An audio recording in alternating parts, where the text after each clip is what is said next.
Koti yahurikiriza abandi bantu aba bantu bahobujuriza kwitwa kw'abaana aba kandi omushango ogu gwebembirwe omuramuzi Alice Komuhangi Kawuka.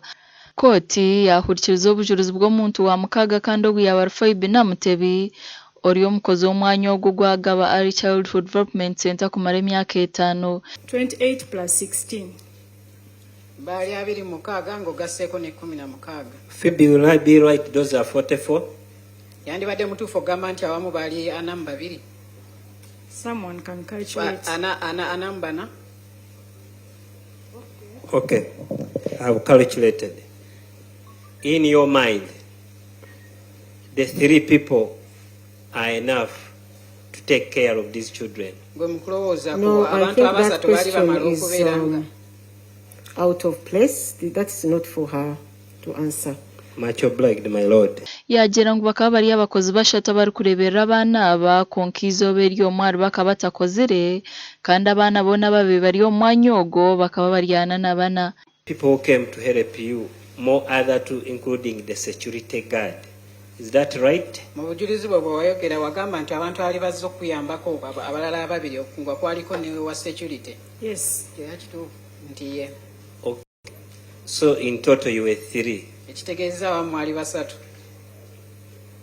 Pardon? Ekitegeeza awamu mwali 3. No. What? Abalala bakeyateekaza abalala bamaani baneegattako kubanga be baakuba endulu ezayita abajja okutuyamba. Other caretakers came after and joined me because they are the ones who made an alarm. Yagira ngo batahibe bakija kuyamba bayiza kuhura enduru kandi omwinazi bakamushanga ari kusharashara abana. Kaseera kino ekyensobola okujjukira nti bavaayo ne bakuba endulu. So at the time when they made the alarm, was there anything to save with those 4? I'm not getting your question. Okay, by the time they came to make the alarm, isn't it true the children were already cut, the 4? Obakubira enduru kyali kituufu nti olwedde abaana already bali bamala dde okubanga babasa babatema. We're in the process. Process of doing what? That man was in the process of cutting the children. Omwami oyo yali mu kikolwa ekyo eky'okusala abaana abo already.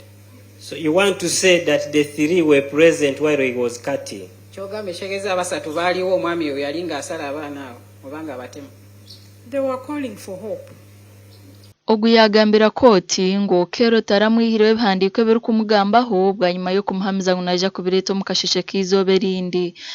At the time when these children were out, will I be right, you were in class or you were in your office? Mu kiseera ekyo abaana bwe baali nga bali bweru yandibadde mutuufu okugamba nti wali bweru oba ali mu ofiisi yo? Nali wabweru nga ndi nabo. I was outside with them.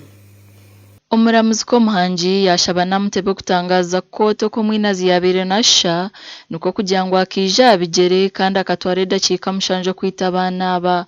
Omujurizi wa mushanju Annette Odongo wamazire emyaka 15 ayishomereri kandi yagira ngo akikizana n'okero kushashura sente arikwesa mobile money bwanyuma yo kugira omwana we yashabira omwanya yishomereri.